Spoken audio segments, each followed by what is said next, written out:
In this video, I'm going to show you the best way to land agency clients without doing any outreach. So if you're running an agency and you're tired of sending thousands of cold emails, hundreds of DMs via Instagram, and maxing out your credit card and ad spend, and instead want clients to come to you and ask to work with you, then this video is for you. So the fundamental problem with cold outreach going into 2026 is this idea of the trust recession. So ever since 2020, with so many biz op offers coming into the space, and cold DMs and cold email being the cheapest way to get clients for beginners, it basically causes a ton of competition.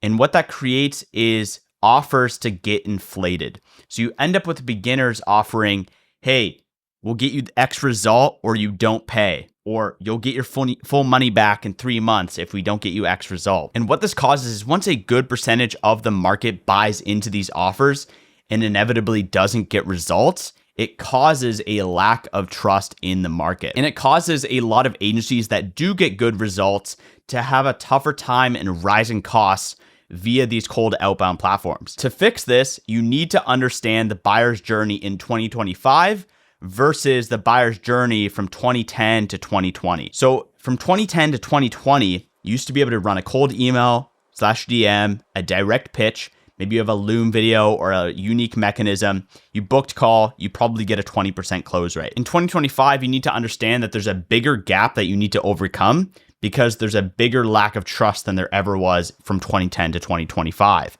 So you want to use assets that build trust at scale. For example, YouTube.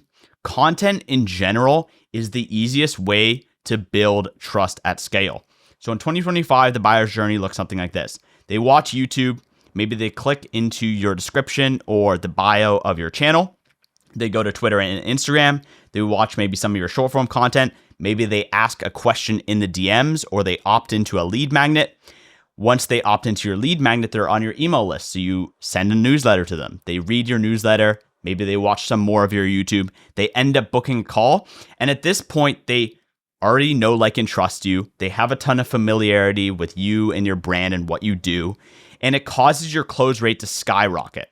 So there are more steps to the buyer's journey, but you end up having much warmer calls when you set something up like this. And it all ties into this idea of media leverage.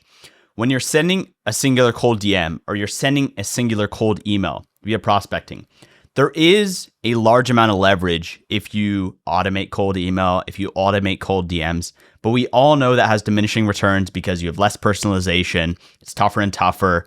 Maybe you're using an AI tool and it hallucinates and it uses the wrong information and you burn a prospect. But when you create a singular YouTube video or a piece of content, one YouTube video can reach hundreds or thousands or hundreds of thousands of people. And so the ratio of your inputs to your outputs is absolutely magnified. And this is that idea of leverage. When you're starting out as a beginner agency, you don't have a ton of leverage and you don't have a ton of knowledge. So it's tougher to create YouTube content. But when you're scaling your agency, you no longer want to be stuck in the rabbit hole of competing over cold DMs, competing over cold email.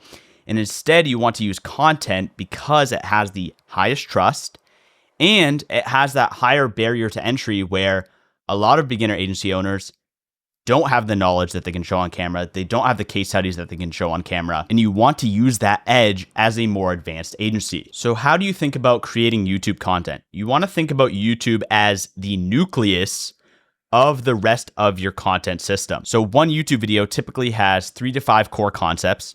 And you can create a Instagram reel off of each one of those concepts. So one YouTube video can equal 3 to 5 reels, 3 to 5 X posts, and 3 to 5 LinkedIn posts. Now, as far as the YouTube funnel, I like to call it the subscriber funnel. At the top of the funnel, you have general how-tos, listicles, and lifestyle content.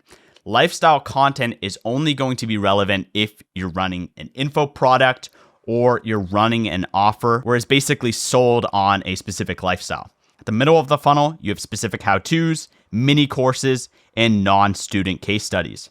And then at the bottom of the funnel, you have your case studies for clients, you have your podcasts, and you have your interviews. Some core strategies or mini funnels that you want to use in your content are YouTube VSLs and lead magnets.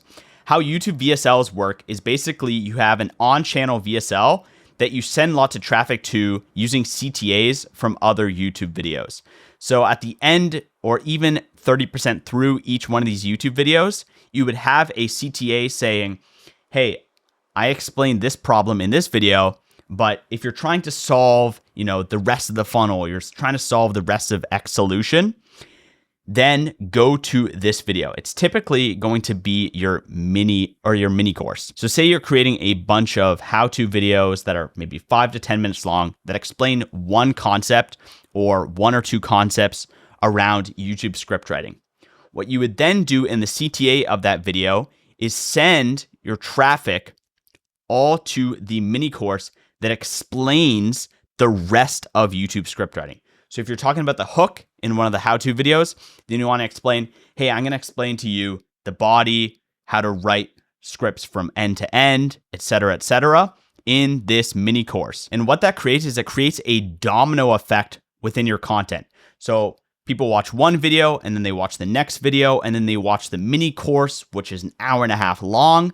And the amount of time that they spend with you increases and increases. And the more time someone spends with you, the more likely they are to trust you and take the next step. Now, the other mini funnel is the lead magnet funnel.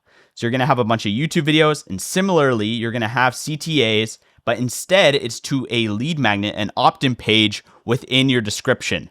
That is similar to the mini course. It's going to explain the rest of the solution that you were explaining, or a core concept, or, it's going to be a swipe file of ads if you're running an ad channel, something along those lines. All of this is doing is increasing the watch time on your channel and the time that people spend with you. And in the case of lead magnets, you're creating an email list as well that you can send newsletters to.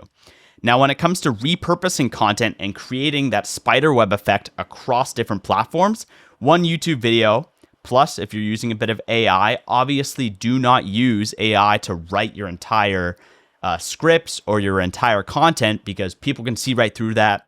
It sounds robotic. It doesn't actually build trust, but you can use it to take out the ideas from a core YouTube video, extract the 3 to 5 core concepts, and then you can use those to create your threads on X, create long form written posts, create carousels for Instagram, create short form videos for TikTok and Instagram and LinkedIn and wherever else you post short form video. And you can also use them to create and ideate your newsletter. And this all goes into that 7-11-4 rule from Google. So before purchasing anything, the average person has 7 hours of consumption around a product, 11 touch points in 4 platforms. Even though YouTube is the nucleus, it's the best platform to build trust at scale, you still want to be utilizing other platforms alongside it. But this is essentially the core strategy around generating clients without doing any outreach going into 2026 in that trust recession, and it will increase your close rate on sales calls by up to 50%. But essentially, this is the core strategy around generating clients and increasing your close rate, even in 2026, even in the trust recession, without doing any outreach. Now, if you're looking for an in-depth guide on which videos to create to generate clients, I've got a video right here. But aside from that, this is the end of the video, and I'll see you in the next one. Cheers.